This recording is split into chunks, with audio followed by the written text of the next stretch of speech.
Voici maintenant le troisième document préconisé par PM Square au titre des activités de la phase de lancement du projet. Il s'agit d'élaborer la charte du projet.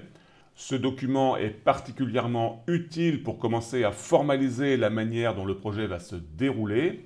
Voyez ce document comme un enrichissement du document précédent qui est l'étude d'opportunité.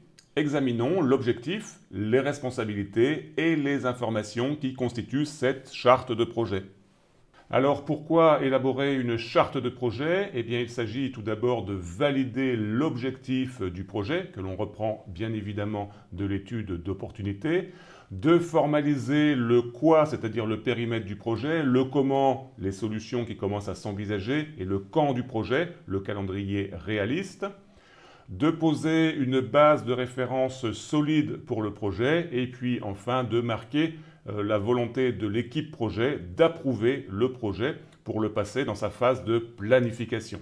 Cette charte de projet sera le dernier document de cette phase de lancement. Cette charte de projet doit être brève et concise afin d'être présentée le plus rapidement possible à toutes les parties prenantes afin qu'elles puissent examiner et comprendre le projet. Voici maintenant les rôles et les responsabilités pour élaborer cette charte du projet. Vous voyez que le chef de projet, le project manager, est responsable de la réalisation et le project steering committee, le comité de pilotage de projet, est redevable du parfait achèvement. Bref, comprenez ici un rôle d'approbateur.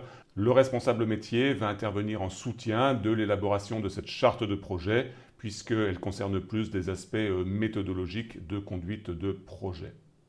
Voici le nom du document que vous trouverez dans la bibliothèque des modèles de documents fournis avec le cadre méthodologique PM Square.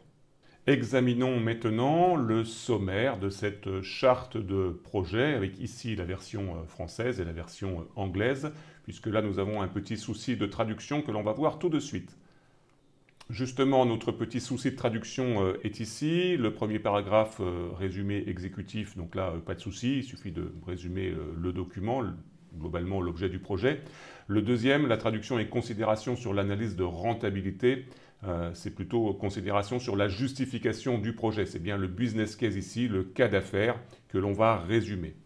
Le troisième paragraphe est consacré à une description du projet avec le périmètre, la portée, ce qui est inclus et exclu, les critères de réussite, les besoins des utilisateurs finaux. On reprend également les produits livrables qu'on aura peut-être affinés et d'autres éléments ici avec également une première évaluation des risques du projet. On reparlera de cette sphère-là un petit peu plus tard.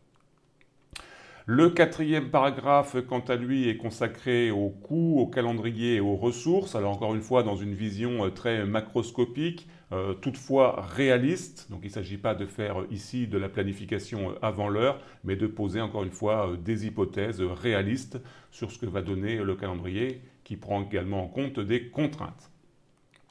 Le cinquième paragraphe s'intéresse à l'approche, à la fois à la méthodologie de conduite de projet, en l'occurrence PM Square. Vous parlerez également du cycle de développement. Est-ce que vous êtes en cycle en V? Est-ce que vous êtes en agilité? Des premières considérations sur la gestion du changement quand le produit du projet va arriver. Et puis le sixième paragraphe pose des éléments plus précis, là encore, sur la gouvernance du projet, sur les parties prenantes. Vous avez bien compris que tous ces éléments seront repris ensuite dans le manuel du projet qui sera élaboré en phase de planification, mais ça, on en reparlera. Je termine donc cette partie sur une reprise des points clés de la charte de projet que je vous laisse regarder.